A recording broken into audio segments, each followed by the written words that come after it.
एक एक बेहतरीन मौलवी को सलाम पेश खिदमत है जो इतनी कम मुद्दत में इतना बेहतरीन प्रोग्राम डिजाइन करके एग्जीक्यूट कर पाए हैं। तो आप तमाम के जितने भी असातिज़ा हैं उन तमाम असातिज़ा के लिए एक बार जोरदार तालियां बजाएं। तो प्यारे बच्चों, जैसा कि हमने नवंबर की ग्रेट पर्सनालिटीज का 5 रोजा जश्न मनाने का फैसला किया था और उन ग्रेट पर्सनालिटीज में हमने गुफ्तगू की है पंडित जवाहरलाल नेहरू, हमारे मुल्क के पहले वजीर आजम जिन्हें बच्चे चाचा नेहरू कहते हैं, और हमारे मुल्क के पहले वजीर तालीम मौलाना अबुल कलाम आजाद, जो हमारे इस तालीमी ढांचे के मीमार कहे जाते हैं। उसी तरह हिंदुस्तान का टाइगर ऑफ मैसूर, जिसे शेर मैसूर भी कहते हैं, टीपू सुल्तान की भी हमने तहरीर और तफरीरों के जरिए कुर्बानियों का बारे में सुना है। उसी तरह हमारे अल्लामा इकबाल, जिनके नज़्म को हम रोजाना हमारे दुआइया इज्तिमा में पढ़ते हैं। तो वैसे तो इन शख्सियत के बारे में आप तमाम ने बहुत सारी बातें यहाँ कह दी हैं, लेकिन मैं एक ही बात कह के जाऊंगा, याद रखें कि मंजिलें, मेरे साथ दोहराएं आप, मंजिलें चाहे कितनी भी ऊंची क्यों ना हो, सुनाई नहीं दे रहा, मंजिलें चाहे कितनी भी ऊंची क्यों ना हो, रास्ते हमेशा पैरों के नीचे से ही होकर गुजरते हैं।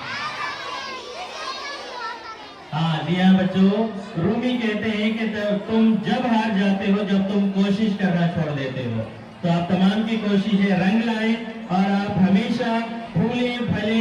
मैं दुआ करूं अल्लाह ताला से टीम गौसनगर के हर मौलिम को, हर मौलिमा को सेहत और सलामती के साथ उम्र खिज़र अता फरमाए और उनकी तमाम हर हलाल और जायज़ तमन्नाओं को कबूल मंजूर फरमाए और आपका मुस्तकबिल इसी तरह रोशन करने की उन्हें हिम्मत, मुस्तैदी और जुस्तजू अता फरमाए।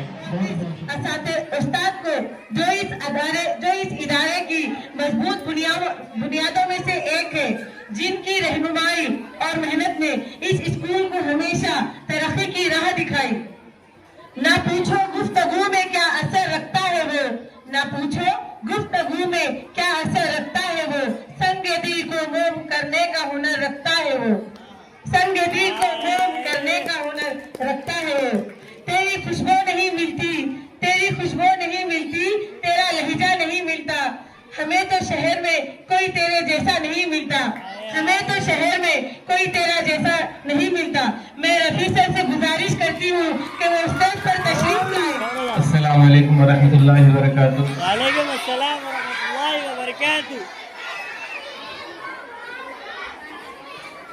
मोहतरम हेडमास्टर साहब जनाब शाहिद अली असरद और मुअज़्ज़िज़ असातिज़ा इकराम और काबिल एहतराम वालिदैन और प्यारे तलबा, ऐसे तो मेरे पास अल्फाज बहुत कम रहे थे, लेकिन अचानक ही मेरे को दावत देने के बाद और भी अल्फाज नहीं है मेरे पास। लेकिन ये प्रोग्राम देखने के बाद बहुत खुशी हुई है। आप लोग जो है ना कम वक्त में जो है ना इसकी तैयारी करें और बेहतरीन परफॉर्मेंसेस यहाँ पेश करें, जिससे जो है ना तलबा जो देख रहे थे उनकी भी हिम्मत अफजाई हुई।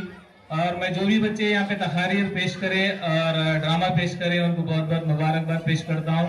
और आप तमाम तलबा से मैं गुजारिश करता हूँ कि आप लोग भी ऐसे कल्चरल प्रोग्राम जो भी स्कूल में मुनाकिद किए जाते हैं उनमें बढ़ चढ़ कर हिस्सा लीजिए, जिससे आपका मुस्तकबिल में बहुत सारे मसाइल को हल करने की जो है ना और स्टेज फियर खत्म हो जाएगा और आपको इससे बेहतरीन फायदा होगा। और जहाँ कहीं भी महफिल होंगी उसमें आप बात कर सकते हैं, अपने काबिलियत को आप बता सकते हैं। आप तालीमी काबिलियत अलग चीज है और स्टेज पे आके बात करना एक अलग चीज है। वो तमाम चीजें आप लोग यहाँ स्कूल में सीख सकते हैं। और तमाम तलबा जो इनामात हासिल करने वाले हैं उनको भी मैं क़ब्ल अज़ वक्त मुबारकबाद पेश करता हूँ। और इसी के साथ ये मौका देने के लिए सदर साहब को और तमाम असातिज़ा को शुक्रिया। मेरा नाम उजना है। मैं अल्लामा इकबाल के बारे में कहना चाहती हूँ। हर साल 9 नवंबर को हमारे अल्लामा मोहम्मद इकबाल की यौम पैदाइश मनाते हैं। इकबाल हमारे कौमी शायर थे। इन्होंने अपने शायर के जरिए मुसलमानों को मेहनत, ईमान और इत्तेहाद का दर्ज दिया। इकबाल ने हमेशा नौजवानों को बुलंद। आइए सुनते हैं हमारी दूसरी तकरीर, जिसके लिए मैं दावत देती हूँ जमाते हफ्तुम 7A से अर्शिया बेगम को। अर्शिया बेगम स्टेज पर आ रही है, जोरदार तालियां से इस्तकबाल करें। तो चलिए जमाते शशुम से बोलिए, जमाते शशुम से कौन होंगे? साफी तंजीम स्पीच के लिए आइए।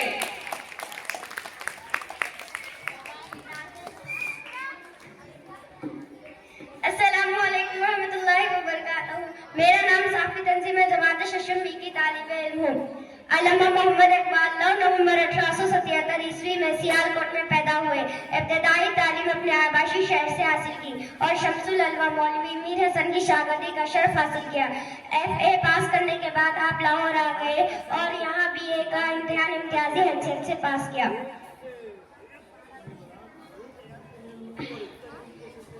मुश्किल से रास्ते आसान हो गए, दुश्मन भी ये देखकर हैरान हो गए। रखा जब मेरे नबी ने दुनिया में कदम, पत्थर भी कलमा पढ़कर मुसलमान हो गए।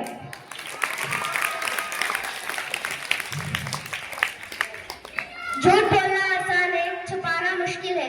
सच बोलना आसान है, सुनाना मुश्किल है। नफरत करना आसान है, झेलना मुश्किल है।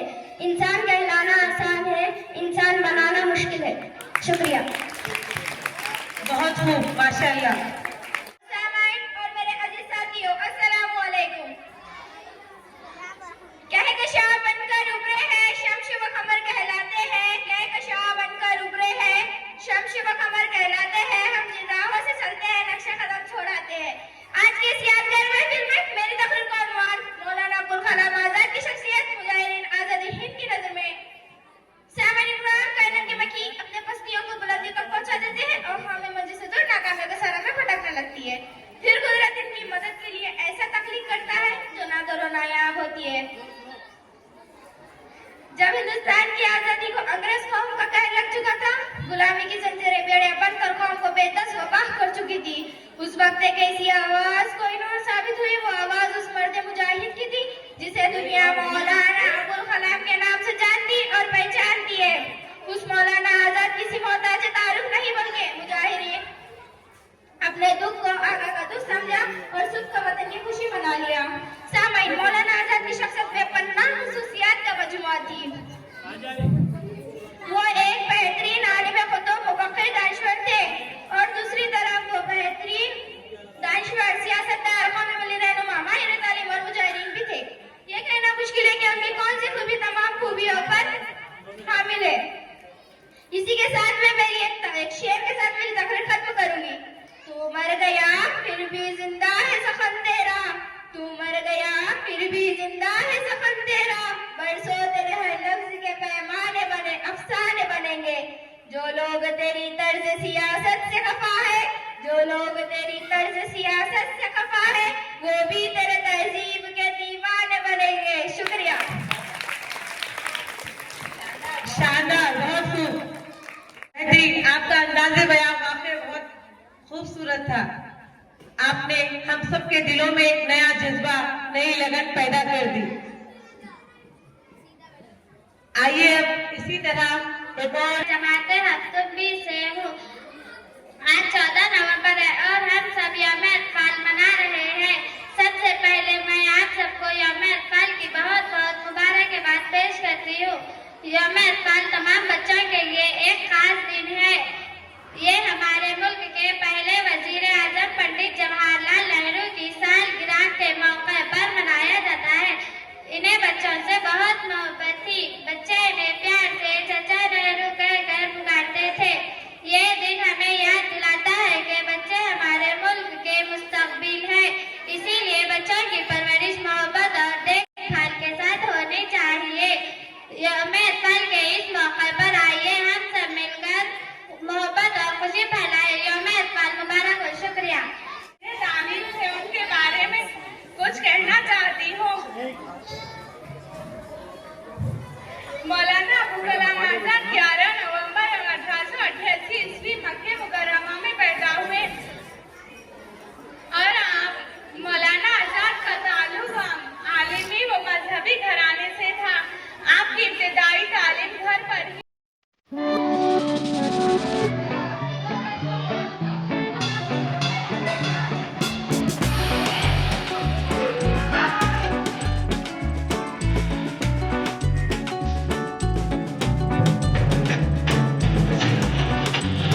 तो ऐसी मेरी मानसिक के अंदर थी, आप लोग भी काम एक साथ लाइन में ठहरो। हाँ, इसको तैयार कौन करे? कौन तैयार करे? आप ही चाहे, आप दोनों तैयार करें। I am from 8th. Respected teacher and dear friends, Maulana Abdul Kalam Azad was a great scholar and a brave freedom fighter. After independence, he became India's first education minister and worked to strengthen. He helped establish important institutions like IITS and UGC. He believed that जमाते नहुम से अतीबा मुस्कान वो आए और stage पर अपनी तकरीर पेश करें। Assalamu alaikum warahmatullahi wabarakatuh. My name is Atiba Muskan from 9th Standard Section B. Respected teachers and my dear friends, good morning to all. Good afternoon to all of you. Today I am here to speak about a great leader, a great thinker and one of the strongest pillars of modern India, Maulana Abdul Kalam Azad. Maulana Azad was born on 11th November 1888. He was not only a freedom fighter but also a scholar, writer, journalist and one of the strongest pillars of modern India, Maulana Abdul Kalam Azad. Maulana Azad played an important role in India's freedom struggle. He worked closely with Mahatma Gandhi and many other national leaders. He believed in unity, peace and brotherhood among all Indians. He always stood family against injustice, supported truth and courage. In honor of his contribution to education, 11th November his birthday celebrating every year as National Education Day in India. To conclude, I would like to say that Maulana Abdul Kalam Azad was a beacon of knowledge and a true hero of India. We must follow his ideas and make education our strongest weapon. Thank you. Excellent, बहुत खूब। बहुत बेहतर speech ऐसी रहना बेटा। एक और बार देखो, जोरदार तालियां बजाइए अतीबा मुस्कान के लिए, जिन्होंने बेहतरीन तरीके से अपनी बात पेश की। यही जज्बा, यही मेहनत आपको बुलंदियों तक ले जाएगा। जोरदार तालियां इनके लिए। अब आइए एक और तकरीर, आखिरी तकरीर की जानिब चलते हैं। जमाते नहुम बी से आप लोग गेस करेंगे कौन है वो? जमाते नहुम से बोलिए, आवाज नहीं आ रही। तो आइए सुहानी खातून का स्टेज पर मैं इस्तेमाल करती हूँ जोरदार तालियों के साथ। वनसल्ली अला रसूलिल करीम अम्मा बाद फ़अऊज़ु बिल्लाहि मिनश शैतानिर रजीम बिस्मिल्लाहिर रहमानिर रहीम। मोहतरम प्रिंसिपल साहब, असातिज़ा इकराम और मेरे हम मुक़द्दस साथियों, अस्सलामु अलैकुम व रहमतुल्लाहि व बरकातुहू। मेरा नाम सुहानी खातून है, मैं जमाते नहुम बी की तालिब इल्म हूँ। उन्वान है, आज मैं जिस अहम मौजू पर उन्वान है, इक़बाल तरी कौम का इक़बाल खो गया, इक़बाल तरी कौम का इक़बाल खो गया। सदर अली वक़ार, अल्लामा इक़बाल ने एक ऐसा ख्वाब देखा जो दुनिया में अज़मत की मिसाल हो, पर हम अब खुदी से सवाल करने पर मजबूर हैं कि क्या हमने अल्लामा इक़बाल के ख्वाब को पूरा किया? अल्लामा इक़बाल ने कहा था, खुदी को कर बुलंद इतना, खुदी को कर बुलंद इतना कि हर तकदीर से पहले खुदा बंदे से खुद पूछे कि बता तेरी रिज़ा क्या है। लेकिन अफसोस, सद अफसोस कि हमने अपना तालीमी मयार गिरा दिया है, हमने इखलाकी इक़दार को कमजोर कर चुके हैं और हमारे नौजवान अपने मुक़द्दस को खो बैठे हैं। मैं ये कहने पर मजबूर हूँ कि इक़बाल तरी कौम का इक़बाल खो गया, इक़बाल तरी कौम का इक़बाल खो गया। माजी तो सुनहरा था मगर हाल खो गया, जवाबों में डूबे हैं, हर सवाल खो गया, इक़बाल तरी कौम का इक़बाल खो गया। शुक्रिया। मोअज़्ज़िज़ हाज़रीन, अब पेश खिदमत है एक निहायत बामकसद और सबक आमोज ड्रामा जिसका उन्वान है माइक्रोप्लास्टिक, हमारी सेहत पर छुपा हुआ खतरा। बराए करम ड्रामा पेश पेश करने वाली टीम स्टेज पर तशरीफ लाइए। स्टेज पर अहमद स्कूल बैग के साथ खड़ा है, हाथ में दूध का पैकेट है। अम्मी, ये दूध पिया लेकिन आजकल मेरे पेट में बहुत दर्द होता है। बेटा, सब लोग यही दूध पीते हैं, चलो जल्दी नाश्ता। मंजर दो, नाश्ते का वक्त।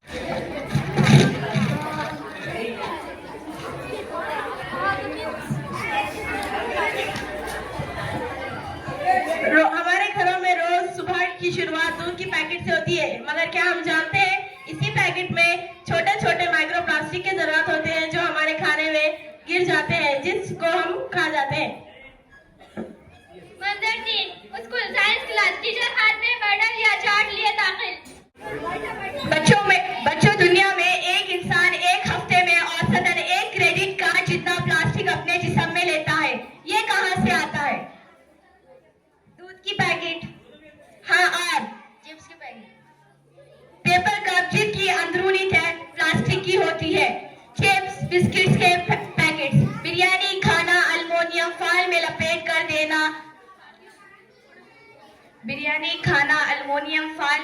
कर देना, गरम खाना प्लास्टिक के डब्बों में रख कर देना, हत्ता कि हम जिस हवा में सांस लेते हैं इसमें भी माइक्रो प्लास्टिक मौजूद होते हैं। बच्चों, ये जिस्म में जाकर हार्मोनियम को खराब करते हैं, फेफड़ों में जलन पैदा होती है, पेट में मसाइल बढ़ाते हैं, बच्चों में कमजोरी पैदा होती है, लिहाजा एहतियात जरूरी है। शुक्रिया। मंजर 4, अहमद की तबीयत खराब।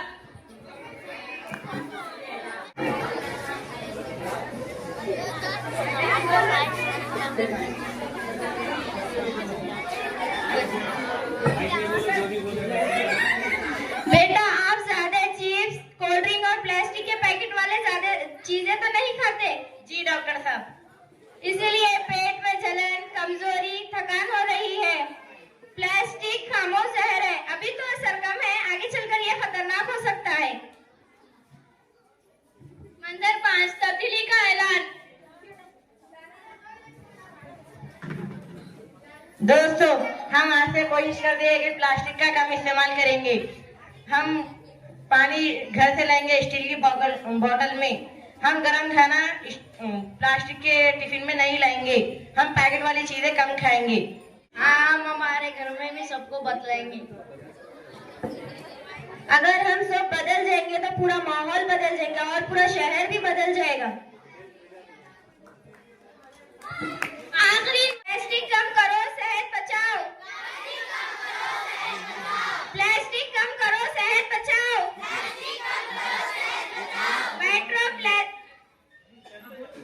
मेट्रो प्लास्टिक खामोश जहर है, इससे बचना हमारा फर्ज है। आए हम सब मिलकर अहद करते हैं कि मेट्रो प्लास्टिक का इस्तेमाल बहुत कम करेंगे ना? खास तौर पे जो पेरेंट्स यहाँ पर मौजूद हैं उनसे एक बात कहना चाहूंगा कि सुबह की शुरुआत प्लास्टिक की भी शय से मत करें। बच्चों को प्लास्टिक में खाना गरम अगर देंगे तो आजकल देखिए बहुत कम उम्र के बच्चों को शुगर बीपी हो रहा और जवानी में जिम करते हुए लोग अचानक मर जा रहे। इसका सबसे बड़ा रीजन ये है कि जो खाने की ग़िज़ा या खाने की अशिया प्लास्टिक में पैक होती है तो उसमें माइक्रो प्लास्टिक यानी प्लास्टिक का डस्ट समझिए वो बॉडी में जाके दिल के जो वॉल्स है और बारीक शरीयान है उसको बंद कर रहा और प्लास्टिक हजम नहीं होता बॉडी में, चाहे वो 1000 साल भी रहो बॉडी का गोश्त गल जाएगा लेकिन प्लास्टिक हजम नहीं होता। तो याद रखें, ये जो ड्रामे के जरिए हमने यही बताने की कोशिश की है कि सुबह से शाम तक कोशिश ये कीजिए कि प्लास्टिक के किसी भी शय में खाने की अशिया, मैं पेरेंट्स से बात करना चाहूंगा। पेरेंट्स आप क्या कहते हैं, देंगे प्लास्टिक में डाल के? पेरेंट्स बोलिए, हाथ से इशारा कीजिए, देंगे? ये पेरेंट्स के लिए तालियां बजाइए। आइए आखिरी सीन देखते हैं। आप आए, फोटो लिए। मैं निहायत एहतराम और फख्र के साथ दावत देती हूँ हमारे इदारे के सरपरस्त सदर मदारी शाहिद अली हसरत साहब को, जिनकी मुसलसल मेहनत और अथक जदोजहद ने इस इदारे को कामयाबी की बुलंदियों तक पहुँचाया।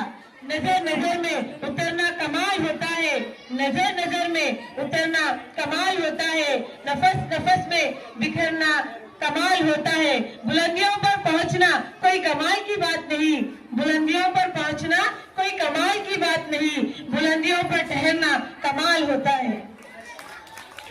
उसे नहीं है खुद अपने ही खत का अंदाजा, उसे नहीं है खुद अपने ही खत का अंदाजा, वो आसमान है मगर सर झुका कर चलता है। मैं अदबन गुजारिश करती हूँ जनाब शाहिद अली हसरत से कि वो स्टेज पर आकर अपने आखिरी कलमा से नवाजे, चंद कलमा से। मैं अकेला ही चला था जानिबे मंजिल, मगर लोग आते गए और कारवां बनता गया। मेरे भोले भाले और प्यारे प्यारे बच्चों और मुस्तकबिल के इस हिंदुस्तान के सितारों, मैं चूंकि शुरुआत में ही बहुत ज्यादा आपसे बात कर चुका था, अब मैं सदारती खिताब है तो बस एक ही बात कहूंगा कि मेरे साथ एक मर्तबा ये चीज दोहरा ले आप कि जिंदगी है तो ख्वाब है, ख्वाब है तो मंजिलें हैं, मंजिलें हैं तो रास्ते हैं, रास्ते हैं तो मुश्किलें हैं, मुश्किलें हैं तो हौसला है, हौसला है तो यकीन है। जहां यकीन होता है वहां कामयाबी यकीनी होती है। तो आप तमाम की कामयाबी को यकीनी बनाने के लिए अभी हम प्राइज डिस्ट्रीब्यूशन का सिलसिला शुरू करते हैं। क्या आप तैयार हैं? तो चलिए, जिन जिन को प्राइज मिलने वाला है वो तमाम बच्चे बैठे रहें, और जिनको नहीं मिला अगले इवेंट में जरूर मिलेगा, क्योंकि मुकाबले में हिस्सा लेना ही सबसे बड़ा इनाम है। तो लिहाजा आप अच्छा परफॉर्म करेंगे, आपको भी मिलेगा। और एक और बहुत अहम बात मैं आपसे कहना चाहता हूं, बहुत खास है। पूछिए क्या है? Teacher of the month award है। तो आप चाहेंगे आपके टीचर्स को teacher of the month award मिले? चलिए, 2 मिनट में हम इस तकरीब को आगे बढ़ाते हुए खत्म करेंगे। तो मैं प्राइज डिस्ट्रीब्यूशन का सिलसिला तेजी से शुरू करवाना चाहूंगा, और प्राइज डिस्ट्रीब्यूशन के फौरी बाद teacher of the month award ceremony होगी।